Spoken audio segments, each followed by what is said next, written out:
Good morning. I'm here to talk today about an exciting and important opportunity that has been developed for our church community and beyond. But first, let me share my brief story. My mother passed away at the age of 54 when I was 17. Losing her to cancer was very difficult, but I didn't fully realize it at the time.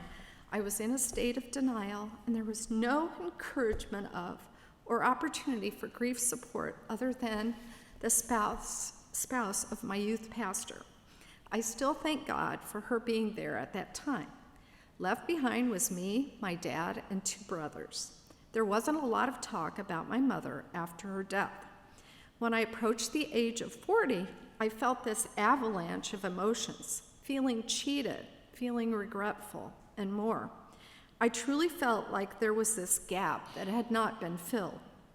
I sought help and gradually worked through the toughest part. But all this time later, I feel sadness at certain times. Maybe you can relate, such as holidays.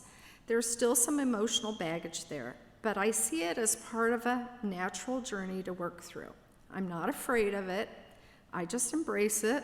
I'm vulnerable. And sometimes it simmers before I truly see it. The second part of my story was in 2005 when I lost my father, who was 85 years young. I say that because he had a youthful spirit and his last name was Young.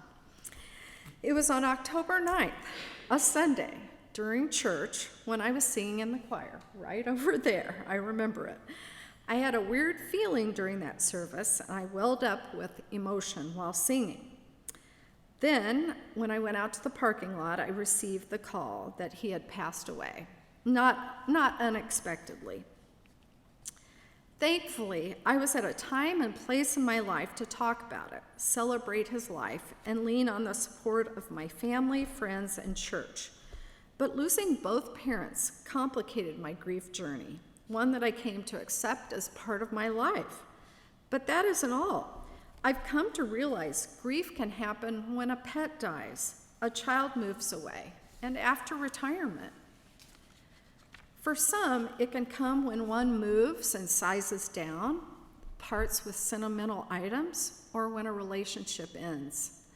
Along with experiencing the death of someone special, these other losses can add another layer of grief. I'm still healing, still feeling, but I'm okay.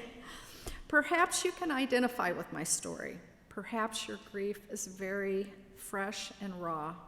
Perhaps your grief comes and goes. I resonated with a quote that says, "A heart can't rehearse loss." Here at PCWS, we are introducing a new program called Walking Through Grief. This program has been developed by grief experts and will be guided by a group of volunteer leaders who have received training as facilitators. The group will meet weekly for 8 sessions and will be starting in late October, taking a brief break in December, and then resuming in January. We're all on a journey, and if your journey or the journey of someone you know is currently one where you're experiencing or working through grief, I hope you will consider this opportunity. Our hope and prayer is that Walking Through Grief will help you chart a course of healing and realize that you don't have to do this alone.